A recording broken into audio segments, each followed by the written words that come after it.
Good evening dear students and everyone, कैसे हैं आप लोग। Solution of NCERT physics class 11 laws of motion chapter के क्वेश्चन नंबर 23 का सोल्यूशन।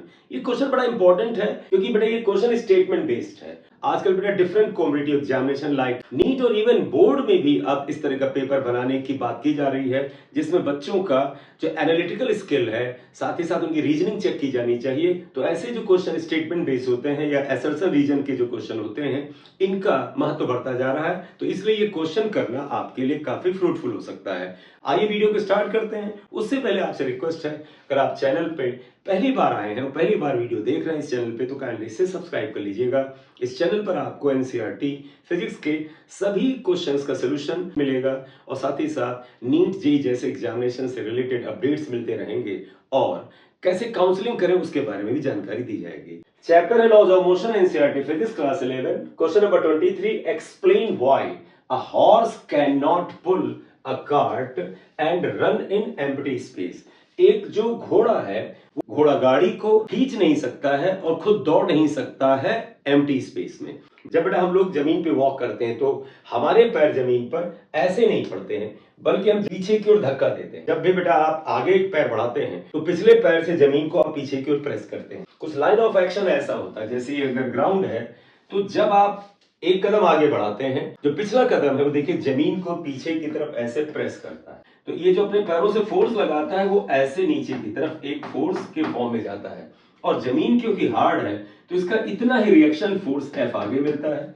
इस रिएक्शन फोर्स का एक कंपोनेंट आगे की ओर आता है F cos थीटा, अगर ये एंगल थीटा से डिनोट किया जाए, और दूसरा कंपोनेंट ऊपर आता है F sin थीटा। जो ये कंपोनेंट F sin थीटा है, ये पर्सन या जो घोड़ा है उसके वेट को मैनेज करता है। तो इस पर्सन का या घोड़े का जो वेट है वो इस कंपोनेंट से मैनेज होगा, जबकि बेटा F cos थीटा जो कंपोनेंट है ये आपको आगे की तरफ गति देगा। तो आप देखिएगा F cos थीटा आपको कब मिलेगा, ये तभी मिलेगा जब आप पैरों से जमीन को पीछे की तरफ प्रेस करें। तो इसीलिए घोड़ा जो है बेटा, हॉर्स जो है, वो जमीन को पैरों से पीछे की तरफ प्रेस करता है, जिससे उसे रिएक्शन फोर्स मिलता है और इसका ही एक कंपोनेंट जो है वो चलने में या रन करने में मदद करता है। एम्प्टी स्पेस में ऐसा कोई हार्ड सरफेस नहीं होगा, इसलिए इस एक्शन फोर्स का कोई रिएक्शन नहीं मिलेगा, और जब रिएक्शन फोर्स नहीं मिलेगा तो ना तो वहां पर चला जा सकता है ना वॉक किया जा सकता है। ठीक है, तो it is answered by the Newton's third law, action reaction law. तो इसका एक्सप्लेनेशन एक्शन रिएक्शन लॉ से आता है। ठीक है, सेकेंड केस बड़ा सिंपल सा केस है, ये आम लाइफ में आपने छोटी क्लास में भी पढ़ा हुआ है कि passengers are thrown forward from their seats when speeding bus stop suddenly. आपने डे टू डे लाइफ में एक्सपीरियंस किया है कि तेज गति से चलती हुई एक बस है, वो अगर ब्रेक लगाती है, इवन आप अगर कार से चल रहे हैं अपने परिवार के साथ, तो आपने देखा जब कार में ब्रेक लगाते हैं तो उसमें बैठे हुए लोग सडनली आगे की तरफ एक पुश महसूस करते हैं, धक्का महसूस करते हैं। ये typical example of inertia of motion का है। हमें आपको पता है बेटा, लॉ ऑफ इनर्शिया के अकॉर्डिंग अगर कोई बॉडी रेस्ट में है तो रेस्ट में ही रहना चाहती है, और अगर वो स्पीड में है तो उसी कांस्टेंट स्पीड से चलते रहना चाहती है जब तक कि उसके ऊपर कोई एक्सटर्नल फोर्स ना लगाया जाए। जब एक पर्सन एक बस में, कार में बैठा हुआ है तो जितनी गति से वो बस चल रही है उतनी गति से ही उसके अंदर बैठा हुआ इंसान चल रहा है। सडनली बस में अगर ब्रेक लगाया गया तो बस की स्पीड कम होगी या रुकी हुई होगी बस तो जीरो होगी, इसलिए बस की सीट की स्पीड जीरो होगी। इसलिए बेटे बस में जो लोग बैठे हुए हैं या खड़े हुए हैं उनका लोअर पोर्शन ऑफ बॉडी जो सीट के कांटेक्ट में या बस के सरफेस के कांटेक्ट में है उसकी स्पीड कम या जीरो हो जाएगी, लेकिन ऊपर वाला हिस्सा, बॉडी का ऊपर वाला हिस्सा, इसलिए ऊपर वाला हिस्सा मूव करते रहना चाहता है स्ट्रेट लाइन में, निचला हिस्सा थोड़ा सा स्लो होता है। तो निचला हिस्सा असल में स्लो होता है, इसलिए हमें लगता है कि ऊपर वाला हिस्सा आगे गया है। तो it is due to the inertia of motion. इसका उल्टा भी होता है, जब कोई कार या बस, उसमें आप खड़े हुए हैं या बैठे हुए हैं, सडनली आगे की ओर स्पीड लेती है तो हम पीछे की ओर धक्का पाते हैं, क्योंकि जब कार आगे की ओर बढ़ती है, बस आगे की ओर बढ़ती है, तो वो बस और हमारी बॉडी का लोअर पोर्शन जो बस के कांटेक्ट में वो आगे बढ़ता है, लेकिन अपर पोर्शन अभी भी स्टेट ऑफ रेस्ट की आदत में है, वो वहीं रुका रहता है। नीचे वाला पोर्शन आगे बढ़ेगा तो ऐसा लगता है ऊपर वाला पोर्शन पीछे आ गया, इसलिए ये इनर्शिया ऑफ रेस्ट की वजह से हमें बॉडी में पीछे की ओर धक्का महसूस होता है। लेकिन इस क्वेश्चन में इन्होंने सिर्फ और सिर्फ इनर्शिया ऑफ मोशन का एप्लीकेशन पूछा था कि passengers are thrown forward from their seats when speeding bus stop suddenly. यानी कि जब बस पे सडनली ब्रेक लगाया जाता है तो उसमें बैठे हुए लोगों को आगे धक्का महसूस होता है। It is due to the inertia of motion. Correct. तो बी पार्ट में अगर आप देखना चाहें तो लिख सकते हैं due to inertia of motion and it is Newton's first law। ये था Newton's third law, action reaction law. Next आएगा third part, it is easier to pull a lawn mower than the push it. देखिए बेटे, pulling is always easier than pushing. ये एक heavy stone है, आपको उसे धक्का देना है तो आप पाते हैं कि उसमें थोड़ा ज्यादा मेहनत लगती है इंस्टेड ऑफ कि आप उसे किसी चीज से खींचें। मैं एग्जाम्पल आपको बताता हूं। जो थर्ड पार्ट है, जो इसमें देखिएगा, जैसे कोई एक बॉडी है, ये यहां पर रखी हुई है। अगर आप इसको पुल करते हैं तो आपका लाइन ऑफ एक्शन ऐसे जाता है। इस एफ फोर्स का एक कंपोनेंट एफ कॉस थीटा होता है, एक कंपोनेंट एफ साइन थीटा होता है, और इसका वेट जो आपकी बॉडी का mg है। तो देखिए बेटे, पुलिंग फोर्स एफ का एक कंपोनेंट एफ साइन थीटा आपके वेट के अगेंस्ट जाता है। यानी एक तरह से आपने जितना फोर्स अप्लाई किया उसका एक हिस्सा आपके वेट के इफेक्ट को रिड्यूस कर रहा है, हल्का कर रहा है। जबकि बेटा ये जो फोर्स एफ कॉस थीटा इसको आगे ले जाने में मदद करता है। पुशिंग में क्या होता है? पुशिंग में बेटे आपका फोर्स का इंपैक्ट कुछ ऐसा आता है, जैसे जब किसी चीज को धक्का लगाते हैं, या तो फोर्स हमारा हॉरिजॉन्टल जाता है, हल्का सा नीचे की तरफ जाता है। तो इस समय line of action of force अगर इस तरह से कुछ है, इस फोर्स का इंपैक्ट देखिएगा, ये फोर्स एफ हुआ, ये इंपैक्ट एफ आया।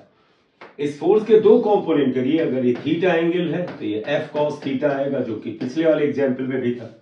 इसे बेटा फोर्स एफ का एक कंपोनेंट एफ साइन थीटा नीचे आएगा, और वेट भी बेटा mg नीचे था। तो आप यहां देखिए बेटे, इस वाले केस में जब आप पुलिंग फोर्स लगा रहे हैं, और ये वाला केस जब आप पुशिंग फोर्स लगा रहे हैं, you are pushing a body, then what is happening? Pulling के केस में अप्लाइड फोर्स का एक कंपोनेंट वेट mg के अपोजिट लगता है, और वेट को कमजोर करता है, हल्का करता है, इसलिए पुलिंग आपकी इजियर होती है। जबकि पुशिंग में अगर आप देखें तो F फोर्स का जो कंपोनेंट F साइन थीटा है, ये इसमें ऐड हो रहा है। यानी कि जो वेट डाउनवर्ड लग रहा था, इसकी वैल्यू को इफेक्टिवली बढ़ा रहा है, और जब बढ़ा रहा है तो बॉडी हमें इस फोर्स के कंपोनेंट की वजह से थोड़ी सी भारी लगती है, इसीलिए ये पुशिंग जो है वो थोड़ी सी डिफिकल्ट होती है। हालांकि हम इसे फ्रिक्शन फोर्स से भी समझा सकते हैं। आप जरा समझिएगा, इस वाले केस में ये बॉडी है, इसका वेट mg नीचे है, नॉर्मल रिएक्शन ऊपर है। अगर ये सरफेस रफ है तो इस पे पीछे की तरफ फ्रिक्शन फोर्स है, friction equal to mu into normal reaction होता है।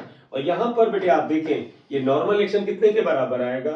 n plus F sine theta equal to mg आएगा। देखिए n plus F sine theta is equal to mg आएगा। तो इस केस में n equal to mg minus F sine theta होता है। तो in this case friction force is equal to mu into mg minus F sine theta. ये value friction की आ रही when you are pulling a body, आप body को pull कर रहे हैं। जरा पुशिंग में देखिएगा, ये अप्लाइड फोर्स है, friction is backward, normal reaction upward. यहां नॉर्मल रिएक्शन देखें बेटे तो mg plus F sine theta के बराबर है, mg plus F sine theta के बराबर है। तो बताइएगा फ्रिक्शन इक्वल टू क्या होगा? म्यू इनटू नॉर्मल रिएक्शन, यानी mu into mg plus F sine theta. आप बताएं बेटे, ये इक्वेशन को स्टार से मैं लिख दूं, इसको अगर मैं 2 स्टार से लिख दूं, बताएं कौन सा फ्रिक्शन ज्यादा है? यहाँ mu into mg minus F sine theta की वैल्यू कम है, और यहाँ है mg plus F sine theta ज्यादा है। तो यहाँ पर जब फ्रिक्शन ज्यादा है तो फिर इसका मतलब इस बॉडी को जब आप धक्का देने की कोशिश करेंगे तो फ्रिक्शन ज्यादा लगेगा, तो आपको डिफिकल्टी आएगी। इसलिए पुश करना किसी चीज को मुश्किल होगा, पुल करना आसान होगा, क्योंकि इफेक्टिव वैल्यू ऑफ फ्रिक्शन कम हो जाती है। तो दोनों तरीकों से आप समझा सकते हैं। इसीलिए पुलिंग हमें आसान लगती है और पुशिंग डिफिकल्ट लगती है। अब बेटा देखिएगा D part, a cricketer moves his hands backward while holding a catch. आपने देखा होगा एक क्रिकेटर जब कैच लेता है तो ऐसा नहीं अपने हाथ को ऐसे रखता है, वो कैच को कंप्लीट करने के लिए हाथ को पीछे की तरफ ऐसे ले जाता है। क्यों ऐसा करता है? न्यूटन के सेकंड लॉ से आप देखें, F equal to dp upon dt, ये होता है F इक्वल टू, आप पाएंगे dp का मतलब m dv अपॉन dt होता है। तो जिस समय वो बंदा हाथ में बॉल पकड़ने के बाद पीछे की ओर हाथ को लाता है, तो इस समय वो चाहता है कि जब बॉल हाथ में पड़े और जब आप यहां तक ले जाके कैच कंप्लीट करें तो यहां से यहां तक लाने का टाइम बढ़ जाए। वो जब ऐसा करता है तो टाइम ऑफ इम्पैक्ट बढ़ाता है। बॉल हाथ में आई, आपने यूं करके टाइम को बढ़ाया, और जब टाइम आप बढ़ाते हैं तो फोर्स क्या होता है, कम हो जाता है, यानी आपके हाथ के ऊपर चोट कम लगती है। और जब चोट कम लगती है तो फिर आप आसानी से कैच कंप्लीट कर सकते हैं। दूसरा, अगर आपने ऐसे किया तो हाथ के ऊपर चोट या फोर्स कम लगा। अब न्यूटन के थर्ड लॉ एक्शन रिएक्शन से जब हाथ पे इफेक्टिव फोर्स कम लगा, हाथ पे जब बॉल फोर्स लगाएगी तो उसका रिएक्शन फोर्स भी मिलता है। तो अगर फोर्स ये ज्यादा होगा तो रिएक्शन ज्यादा हो सकता है, तो बॉल हाथ में पड़ने के बाद छटक सकती है। जब आप हाथ को पीछे की ओर ले जाते हैं तो बेटा इंपैक्ट का टाइम बढ़ जाता है, और जब टाइम बढ़ जाता है तो फोर्स कम हो जाता है। इसके दो फायदे हैं, एक तो चोट कम लगती है, और जब फोर्स को हमने कम कर दिया तो रिएक्शन फोर्स भी कम लगता है, तो बॉल के छटक के गिरने के चांस यानी कैच के छूटने के चांस घट जाते हैं। आप इमेजिन करिए, आपने बॉल ऐसे ही हाथ रखा तो बॉल पड़ी, एक तो चोट काफी लगी क्योंकि फोर्स काफी लगा, क्योंकि टाइम बड़ा कम था, बॉल हाथ पे जड़ से टकराई और फ्रैक्शन ऑफ सेकंड में पड़ के उछल गई। तो जब टाइम ऑफ इंपैक्ट कम होगा, आप अगर ऐसे हाथ रखें तो जब ये कम होगा तो फोर्स ज्यादा होगा, तो जब फोर्स ज्यादा लगेगा तो उसका रिएक्शन भी ज्यादा हो सकता है, इसलिए बॉल के उछल के गिर जाने के यानी कैच के छूट जाने का चांस ज्यादा होता है।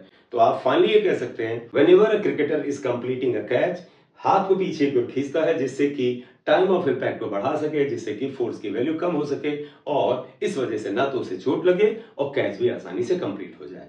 करेक्ट? तो बेटा ये चारों पार्ट में न्यूटन के first, second and third law की हेल्प से एक्सप्लेनेशन दिया गया है। ठीक है, नेक्स्ट लेक्चर में नेक्स्ट क्वेश्चन का सोल्यूशन लेकर आएंगे। आप चैनल पे नए हैं तो काइंडली से सब्सक्राइब कर लीजिएगा। Thank you very much for watching video. This is M6 thank you very much.